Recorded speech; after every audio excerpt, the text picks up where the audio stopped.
नमस्कार, time to cook चॅनलवरती आपल्या सर्वांचे मनपूर्वक स्वागत आहे। आजची आपली रेसिपी आहे पालक पनीर। बनवायला एकदम सोपी आणि चवीला एकदम स्वादिष्ट। प्रथम गॅस चालू करून घेऊया आणि त्यावरती मी एका कढईमध्ये पाणी घेऊन ते गरम करण्यासाठी ठेवलेले आहे।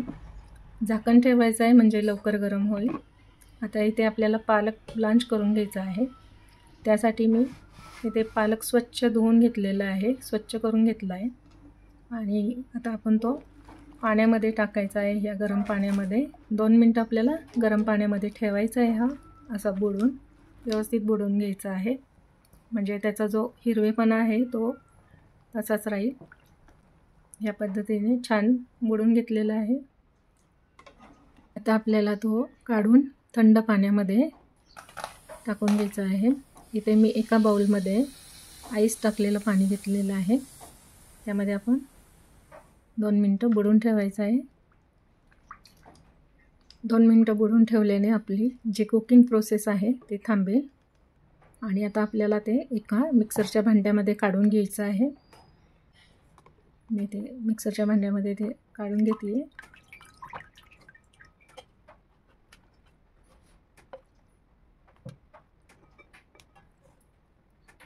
आता गॅसवरती आपल्याला कढई ठेवायची आहे गरम करण्यासाठी। त्यामध्ये मी 1 टेबलस्पून तेल टाकलेलं आहे। ह्यामध्ये मी एक बारीक चिरलेला कांदा, 5-7 लसूण पाकळ्या आणि 5-6 हिरव्या मिरच्या, आलाचा तुकडा आणि बारीक चिरलेला एक टोमॅटो घेतलेला आहे। आता पुन्हा मी गॅसवरती कढई ठेवलेली आहे। त्यामध्ये गरम तेलामध्ये आपण हे सर्व बारीक कापलेला कांदा, उभी चिरलेली हिरवी मिरची, आल्याचे तुकडे, लसूण हे सर्व टाकून परतून घ्यायचं आहे मऊ होईपर्यंत। थोडासा कांद्याचा कलर चेंज झाला की त्यामध्ये आपल्याला टोमॅटो पण टाकायचा आहे। टोमॅटो टाकून ते पण आपल्याला परतून घ्यायचं आहे। थोडंसं झाकण ठेवून घेऊया आपण 2 ते 3 मिनिटं, कारण मऊ पटकन होईल त्यासाठी आपण झाकण ठेवूया। आणि हे सर्व टोमॅटो मऊ झालं की आपल्याला हे सर्व मिक्सर जारमध्ये काढून घ्यायचं आहे। आपण ज्यामध्ये पालक काढलेला आहे त्यामध्ये, आणि आपल्याला हे सर्व पाणी न घालता वाटून घ्यायचं आहे, बारीक करून घ्यायची आहे याची पेस्ट। पाण्याची गरज पडणार नाही आहे, पालकमुळे आपल्याला त्यामध्ये पाणी घालायची गरज लागणार नाही आहे। ह्या पद्धतीने पेस्ट तयार झालेली आहे।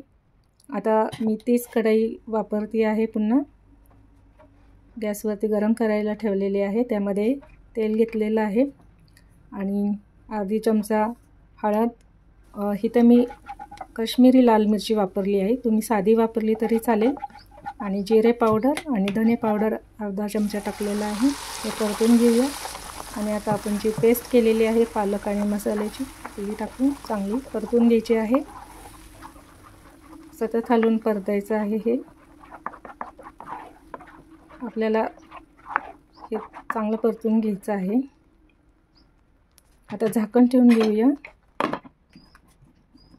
आणि आपल्याला असं झाकण ठेवून मध्ये मध्ये हलवत राहून हे टोटल आपल्याला 10 ते 15 मिनिटं चांगली परतून घ्यायची आहे।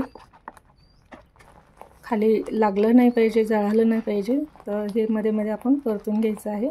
यामध्ये आता मी क्रीम घालत आहे। तुम्ही दुधावरची साय पण घालू शकता यामध्ये। आपल्याला गॅसची फ्लेम कमी ठेवायची आहे, मंद गॅसवरती आपल्याला हे सर्व परतून घ्यायचं आहे व्यवस्थित। 2 मिनिटं झाकण ठेवून घ्यायचं आहे। झाकण काढायचं आहे। आता आपल्याला त्यामध्ये गरम मसाला आणि चवीनुसार मीठ टाकायचं आहे। आता हे सर्व आपण मिक्स करून घेऊया चांगले। आपले पालक पनीर तयार झालेलं आहे। आता ह्यामध्ये आपल्याला पनीरचे छोटे छोटे पीस करून टाकायचे आहे, क्यूब्स टाकायचे आहे। तर इथं मी 200 ग्रॅम पनीर घेतलेलं आहे आणि ते आता ह्यामध्ये अशा प्रकारे टाकत आहे। ह्या पद्धतीने टाकून घेऊया आपण।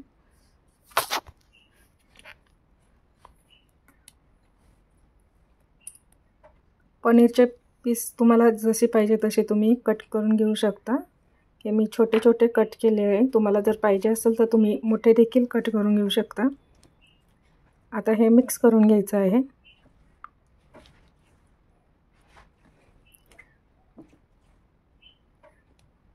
आता आपल्याला थोडा वेळ झाकून ठेवायचं आहे.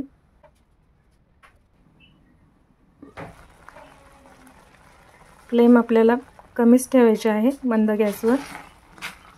2 मिनिटं आपल्याला हे शिजू द्यायचं आहे. आता झाकण काढून आपण ते हलवून घ्यायचं आहे. असं मिक्स करून घेऊया चांगलं. ही रेसिपी बनायला फार कमी वेळ लागतो आणि मेहनत पण कमीच लागते, पण टेस्ट त्याची खूप जास्त आहे. आता आपण ह्याला गार्निशिंग करून घेऊया. तर गार्निशिंगसाठी आपण इथे फ्रेश क्रीमचा वापर करतो आहे. या पद्धतीने मी क्रीम टाकून घेते आहे. आणि आता पनीरचा एक तुकडा आहे, मी तो ह्यावरती असं किसून घालते आहे, म्हणजे छान दिसे. आता ही मस्त भाजी दिसते आपली पनीरची. आता आपण सर्विंग करून घेऊया, ह्याला मिक्स करूया. आता प्लेटमध्ये काढून घ्यायचं आहे. आता तुम्हाला जर माझी ही रेसिपी आवडली असेल तर लाईक करा, शेअर करा, आणि जर तुमच्या काही सूचना असतील तर कमेंट बॉक्समध्ये नक्की लिहा. या पद्धतीने तुम्ही सर्व करू शकता. सुंदर, किती छान दिसते आहे. तुम्ही नक्की करून बघा, टेस्ट पण खूपच छान आहे. पुन्हा भेटूया अशाच एका नवीन रेसिपीमध्ये. धन्यवाद. माझ्या चॅनलला सबस्क्राईब करायला विसरू नका. शेजारील बेल आयकॉनवर देखील क्लिक करा, म्हणजे तुम्हाला नवीन रेसिपीचे नोटिफिकेशन मिळत राहतील.